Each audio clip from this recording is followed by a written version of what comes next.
Have you ever looked at your dog while they were barking at nothing, chewing something expensive, digging up your yard, or jumping all over you, and thought, "Why are you doing this to me?" In those moments, it feels chaotic.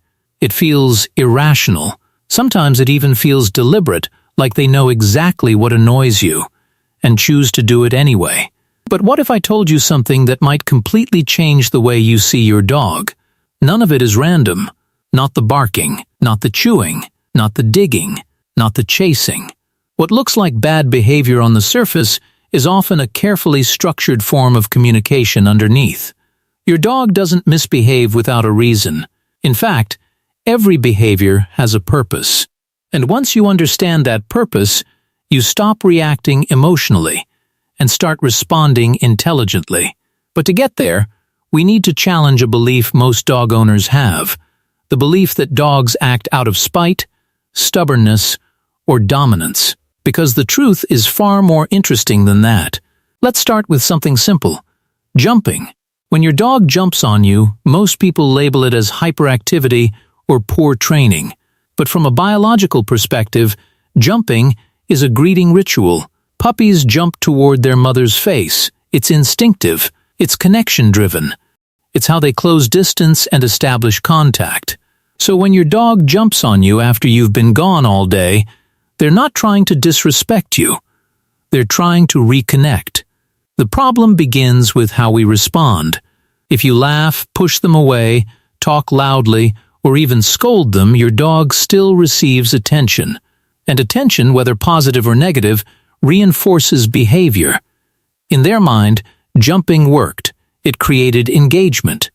So it repeats. Now here's where it gets deeper. If your dog jumps excessively, it may not just be excitement. It could also signal unmet exercise needs or overstimulation. A quick walk around the block doesn't always release pent-up energy. Many dogs need structured activity and mental engagement. Without it, their energy spills out in bursts. What looks like disobedience is often overflow. And that pattern doesn't stop with jumping. Take chewing. This one feels personal because it costs money. Shoes, furniture, cables, destroyed. But chewing is not rebellion. It's regulation. Dogs chew to relieve anxiety, release tension, soothe discomfort, and fight boredom. For puppies, it's teething relief. For adult dogs, it can be stress management. If your dog chews when you leave the house, that might not be destruction, it might be separation anxiety. If they chew late at night, it could be under stimulation during the day. Here's something most owners miss. Physical exercise and mental stimulation are not the same thing.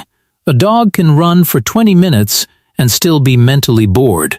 Boredom in intelligent animals creates problem-solving behavior, and if there's no structured challenge provided, they invent one. Unfortunately, your couch becomes the experiment. But this leads to a bigger question. If chewing and jumping have deeper meanings, what about barking? Barking is perhaps the most misunderstood behavior of all. Dogs don't bark randomly. Barking is a signal. It could be alertness, something moved outside. It could be fear, something feels threatening. It could be frustration, something is out of reach. It could even be loneliness. The tone, pitch, and rhythm of barking all carry information. Rapid high-pitched barking often signals excitement or alarm. Lower repetitive barking may indicate guarding behavior. But here's where owners unintentionally escalate the problem. When you yell stop. At a barking dog, you're adding noise to noise. From their perspective, you've joined in. The emotional intensity increases. The environment feels more charged, and the barking continues. What feels like defiance is often emotional contagion. Dogs are incredibly sensitive to human tone and body language. They read tension instantly, which means sometimes the behavior you're trying to suppress is being amplified by your reaction to it. Now let's talk about digging. Few things frustrate owners more than finding holes in the yard. But digging is ancient. Wild canines dig to hide food, regulate temperature, or create safe resting spots. That instinct doesn't disappear in a suburban backyard. If your dog digs, ask when and where it happens. Is it during hot weather? They may be trying to cool down. Is it along fence lines? They may be responding to external stimuli. Is it random patches of soil? It could be boredom. Digging releases energy. It creates stimulation. And sometimes it simply feels good. The same goes for chasing. When your dog chases a ball, a squirrel, a bicycle, or even a car, you're witnessing prey drive. Movement triggers pursuit.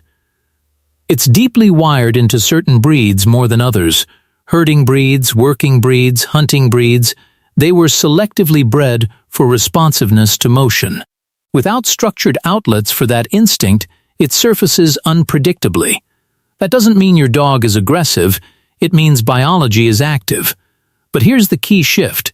Biology without guidance becomes chaos. Biology with structure becomes discipline.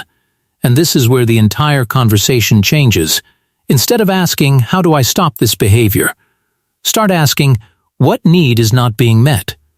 Is it physical exercise, mental stimulation, clear boundaries, consistent structure, emotional reassurance?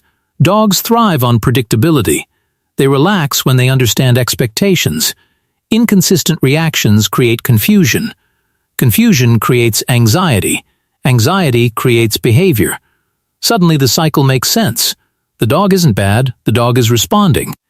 But here's something even more fascinating, and most owners don't realize this until much later. Dogs are highly attuned to emotional shifts in their humans. If you're stressed, they notice. If your energy is tense, they absorb it. If your routine changes, they detect it immediately. Sometimes what we interpret as random misbehavior is actually your dog reacting to subtle environmental changes you haven't consciously processed yet. They operate in a world of microsignals, tone, posture, rhythm, routine, which means the next time your dog behaves strangely, instead of dismissing it, pause, observe. Something triggered it. The moment you shift from frustration to curiosity, everything changes. You begin noticing patterns. You see triggers.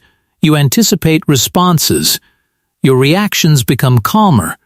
Your dog senses that calmness. And behavior stabilizes, because beneath every bark, every jump, every chew, every dig, there is communication.